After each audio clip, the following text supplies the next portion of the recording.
মায়ের বাড়িতে এসেছি আজকে 10 দিন হয়ে গেল। তো মুখ চোখ দেখে বুঝতেই পারছো শরীরটা আগে থেকে বেশ ভালো আছে। সবে ঘুম থেকে উঠলাম, এখন 8টা বাজে। ব্রাশ নিয়ে বেরিয়েছি, ব্রাশ করব। মায়ের বাড়িতে এসেছি 10 দিন আজকে। সম্ভবত শুক্রবার দিন চলে যাব, আজকে বুধবার, বৃহস্পতি শুক্র। তো মনটা ভীষণভাবেই ভার হয়ে আছে যে চলে যাবো বাড়িতে, আবার কবে আসবো না আসবো। আসলে অনেক দিন বাদে বাদে আসা হয় তো। আর দাদা যেহেতু কলকাতায় চলে গেছে, আমি বাড়ি চলে গেলে মা বাড়িতে একদমই একা একা একা হয়ে যাবে, ওনার বেশ কষ্ট হবে, সেটা ভেবেই আমার বেশি খারাপ লাগছে। তো দেখি ভগবান কোন অবধি কোথায় গিয়ে পৌঁছায়। ইচ্ছা আছে, মানে মা দাদার ইচ্ছা আছে কলকাতার দিকে একটা বাসা নিয়ে মাকেও ওখানে নিয়ে যাবে। দেখি তারপরে কি হয়। তো মায়ের বাড়ি এসে পুরোপুরি রেস্টেই আছি, কোনো কাজ করছি না, শুধু খাওয়া দাওয়া করছি, ছেলেকে খাওয়াচ্ছি। আর রেস্ট এতটাই করছি যে ভিডিও শ্যুট করছি না, এতটাই রেস্ট হচ্ছে। তো যাই হোক, হান্ডিটা পুরোপুরি ঢাকেনি এখনও, 10 দিন তো আর এতটা ওয়েট গেইন করা পসিবল না। ততটা হয়েছে, বেশ আগে থেকে নিজেকে একটু একটু ভালো লাগছে আর কি। জ্বরটা গেছে, কিন্তু ঠান্ডা গলার কাছে এখনও খুশখুশি ভাবটা রয়ে গেছে। আমি এখন দাদার ঘরে দাঁড়িয়ে কথা বলছি, দাদার ঘরটা ফাঁকা, দাদা নেই, মানে বাড়িটা পুরো ফাঁকা, কেউই নেই, মা আর আমি আর সূর্য। তাহলে ভাবো যে আমি যখন চলে যাবো মায়ের কতটা কষ্ট হবে। বিশেষ করে যখন বাড়িতে নাতি নাতনি আসে, তারা যখন চলে যায় তখন ভীষণই কষ্ট লাগে, বাড়িটা যখন ফাঁকা হয়ে যায়। তো যেতে তো হবে, কিছু করার নেই, আমরা তো বাড়ির অতিথি মাত্র। তো দেখি আজকে কী শেয়ার করতে পারি, চেষ্টা করবো তোমাদের সঙ্গে আজকের পুরো ভিডিওটা শেয়ার করার। দেখতে থাকো, আশা করছি ভালো লাগবে। এখন আমি ব্রাশটা করে নিই। টাটা। নমস্কার সকলকে, আশা করছি যে যেখান থেকে ভিডিওটি দেখছেন না কেন সবাই অনেক অনেক ভালো আছেন আর সুস্থ আছেন। শিখতাস লাইফস্টাইলের নতুন একটা ভিডিওতে সবাইকে অনেক অনেক সুস্বাগত জানাই। তো মা বাইরে উনুনে রান্না করছিল, আমি ছেলেকে দাঁড়িয়েছিলাম। তো মা পরে বললো তুই নাড়াচাড়া কর, আমি তো ছেলেকে নিয়ে যাই। মা ছেলেকে নিয়ে একটু হাঁটাহাঁটি করতে গেল। তো ডিমের ভাজাটা আমি করে নিলাম। এখানে ডিমের ভাজা হয়েছে, ভাত, সাদা ভাত, এটা পাটের শাক, আর এটা হচ্ছে উচ্ছে আলু দিয়ে বাটা মাছ। খুবই সিম্পল খাবার দাবার। এখানে আমি আমার খাবারটা বেড়ে নিয়েছি। তারপর চলে যাচ্ছে একটা পার্সেল, একটা পেজ থেকে নাইটি দুটো নিয়েছিলাম, ভীষণই ভালো, দামটাও ভালো, 450 টাকা করে নিয়েছে। দামটা একটু বেশিই মনে হয়েছে আমার, তাও জিনিসটা কোয়ালিটিটা খুব ভালো। আর যেহেতু 60 ঝুল, এই জন্য দামটা একটু বেশি। তারপর আমার আর তস হইল না, মাকে বললাম হাতে সেলাই করে দাও, পরে নিই। মা হাতে সেলাই করে দিল, পরে নিয়েছি নাইটি। মানে অনেকটা বড় থাকে তো হাতাগুলো, আমার অনেক লুজ হয়ে যায়। তো এটা হচ্ছে নেভি ব্লু কালারটা আমি নিয়েছি, আর এটা মার জন্য রেখে যাচ্ছি। মা তো হাতা কাটা পরে না, মাও ভেতরে হাতা রয়েছে, ওটা লাগিয়ে পরবে। ওই দেখো সাইডে ওই স্লিপটা রয়েছে লাগানো। নাইটিগুলো ভীষণই ভালো, মিনাকরি বাটিক, 60 ঝুল।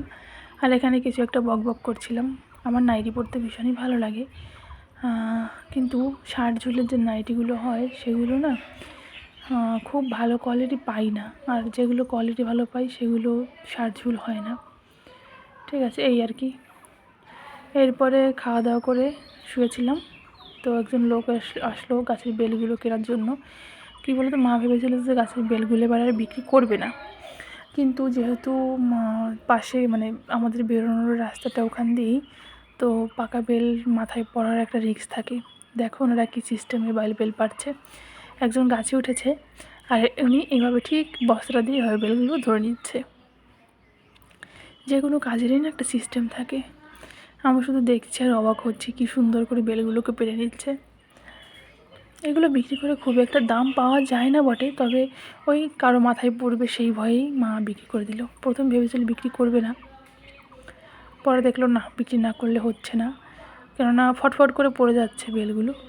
তো কখন কার মাথায় পড়ে, তারপরে আমার ছেলে আবার ঘোরাঘুরি করে, দেখেছো একদম পুরো রাস্তার উপরটা দিয়ে বেলটা হয়েছে। বেল গাছটা আগেই ছিল, আমাদের ঘরটা পরে করা, যেহেতু 4 ভাগ, তো আগে পিছে করে ঘরগুলো করা হয়েছে। আমাদের পেছনের দিকটা দেওয়া হয়েছে। আসলে জোর যার মুল্লুক তার, ব্যাপারটা এরকমই। বাবা নেই, যেরকমভাবে লোক পারে সেরকমভাবেই দিয়েছে।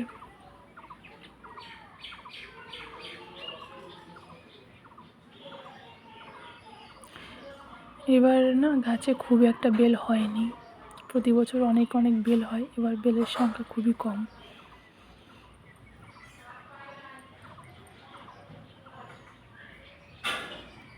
ছাদের উপরে যে বেলগুলো রয়েছে ওগুলো মা রেখে দিল নিজেদের খাওয়ার জন্য। আর এখান থেকে যে পাকা বেলগুলো আছে ওগুলো উনি মানে ওখান থেকে মানে সব মিলে 26খানা বেল রেখেছে। ছাদের উপর 16খানা আছে, আর 17খানা আছে, 26 না, আর নিচে 7, তাহলে কত হলো?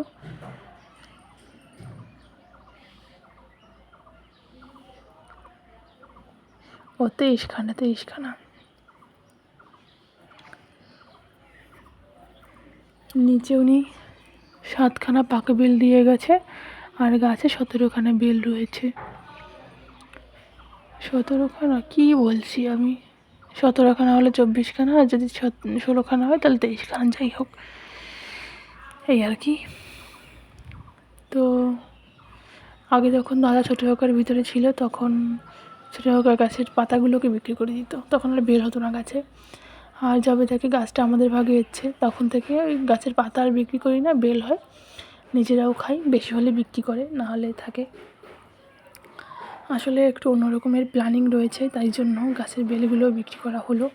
আর সাথে তো ওই প্রবলেমটা রয়েছেই যে কার মাথায় পড়বে বা কিছু। দেখো ওই লোকটা উপরে ওটা দিয়ে বেলগুলোকে পারছে। আর আমাদের ওখানে 2টো পায়রা বাসা বেঁধেছে, মনে হয় বাচ্চা টাচ্চা দ্বীপ দেবে। ওই জানালার যে মাঝখানে যে ফাঁকা জায়গাটা ওখানটায় ওরা বাসা করেছে। তো মায়ের বাড়িতে এসেছি তো অনেক দিনই হলো, যাওয়ার সময় চলে এসেছে, এখন আর ভালো লাগছে না যেতে, জানো তো। আসার সময় মানে ওখানটার জন্য মনটা কেমন লাগে, আবার যাওয়ার সময় মায়ের বাড়ির জন্য মনটা কেমন লাগে, ভালো লাগে না, যেন এই অদ্ভুত একটা টানাপোড়েনে আমার প্রতিবার পড়তে হয়। আমার এই কষ্ট জীবনে ফুরাবে না, যাওয়ার সময়ও কষ্ট, আসার সময়ও কষ্ট, সব দিকেই অসুবিধা। তাও তো এখন শাশুড়ি মা রয়েছে জন্য একটু শান্তি, কিন্তু যখন শাশুড়ি মা না থাকে, যখন হাজব্যান্ডকে একা একা রেখে আসি, তখন আরও প্রবলেমটা বেশি হয়। যখন শুনি যে এখন পুজো দিচ্ছে, এখন রান্না করছি, তখন সমস্যাটা বেশিই হয়। তো শরীরটা অসুস্থতার জন্য এতদিন থাকা হলো, নাহলে এতদিন সংসার ছেড়ে থাকা হয় না। ওই 5 দিন 7 দিন সর্বোচ্চ গেলে, এর বেশি থাকা হয় না। আর আজকে এই আজকে বুধবার, তাহলে 8, 9, 10 দিন হয়ে গেছে অলরেডি। তো দেখো এরপরে কোনো ভিডিও ক্লিপ নেওয়া হয়নি। এই সন্ধেবেলা গাছের লিচুগুলো কোথায় পাকা ধরেছে, লাল লাল হয়ে যাচ্ছে। আর দেখো বেল গাছটা পুরো ফাঁকা হয়ে গেছে। এরপর ছেলেকে নিয়ে একটু খাওয়া দাওয়া, তারপর ছেলেকে নিয়ে একটু ঘুরতে বেরিয়েছিলাম এই যে রেল লাইনের পাড়ে। এখানটায় এসে ট্রেন দেখতে না ভীষণ ভালোবাসে। আমার ভিডিওগুলো তোমাদের কেমন লাগলো অবশ্যই তোমরা কমেন্ট করে জানিও। আর যারা যারা এই অবধি ভিডিওটা দেখে এসছো, মানে এতটা অবধি দেখছো, তাদের অনেক অনেক ধন্যবাদ, অনেক অনেক ভালোবাসা।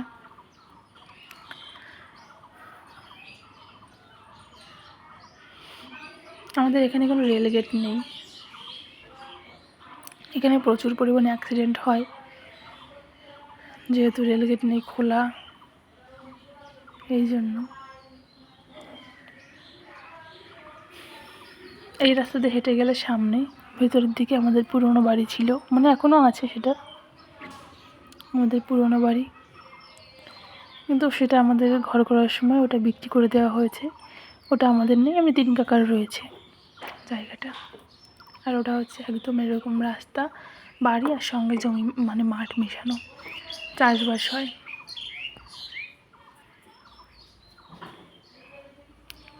আচ্ছা, এরকম টানাপোড়েন কি শুধু আমার একারই হয় নাকি তোমাদেরও হয়? তোমরা একটু কমেন্ট করে জানিও তো, যে মায়ের বাড়ি থেকে যাওয়ার সময় হলে কার কার এরকম হয়। আমার কালকে থেকেই মনটা খারাপ হয়ে গেছে।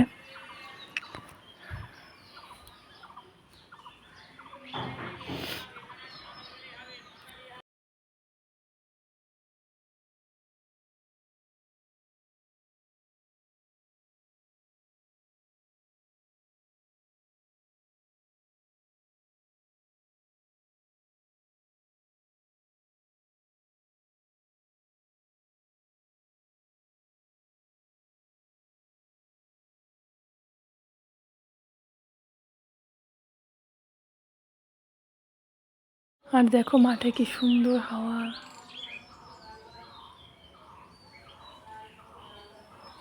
সন্ধ্যা হয়ে গেছে, সবাই যার যার ঘরে ফিরছে। ছাগলগুলোকে নিয়ে তার মালিক ঘরে ফিরছে।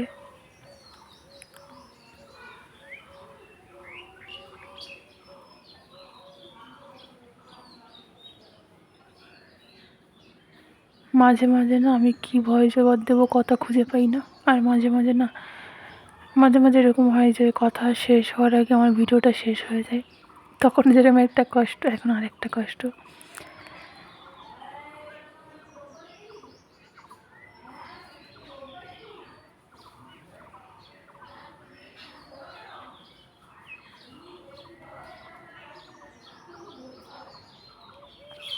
এরপর সন্ধেবেলায় একটু চিকেন পপকর্ন করছিলাম। এখানে লেবুর রস, রসুন বাটা আর লঙ্কা, হলুদ, নুন দিয়ে মাংসটাকে ম্যারিনেট করে রেখে দিয়েছিলাম।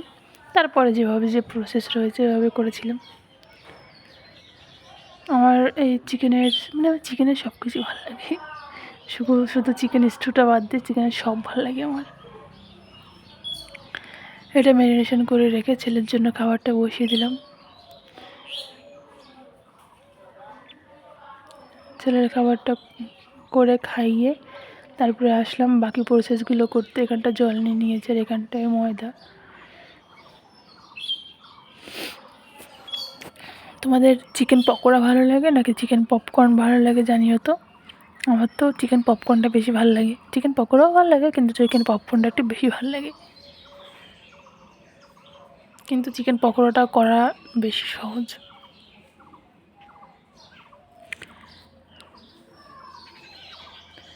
দেখো মাখিয়ে তেলে ভেজে নিচ্ছি। খুব একটা বেশি ভালো হয়নি, যে একটু তাড়াহুড়োই করছিলাম।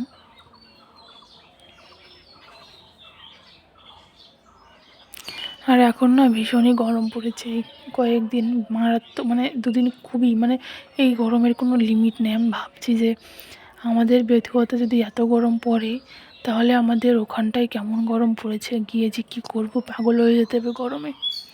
কারণ আমাদের এখান থেকে ওই বাড়িতে অন্তত 3-4 ডিগ্রি, মানে 2-3 ডিগ্রি বেশি থাকে গরম। তো আজকের ভিডিওটা না এই অবধি। সবাই ভালো থেকো, সুস্থ থেকো। আর যারা যারা আমাকে সাপোর্ট করছো তাদের অনেক অনেক ধন্যবাদ জানাই, অনেক অনেক ভালোবাসা জানাই। ঈশ্বর তোমাদের সবার মঙ্গল করুক। আমার পপকর্নগুলো ভাজা হয়ে গেছে। তাহলে আজকের ভিডিওটা আমি এখানেই শেষ করছি। সবাই ভালো থেকো, সাবধানে থেকো। আর খুব গরম পড়েছে, সবাই বেশি বেশি করে জল খেও। আর গরমে রোদ্দুরে না বেরোনোর চেষ্টা করো।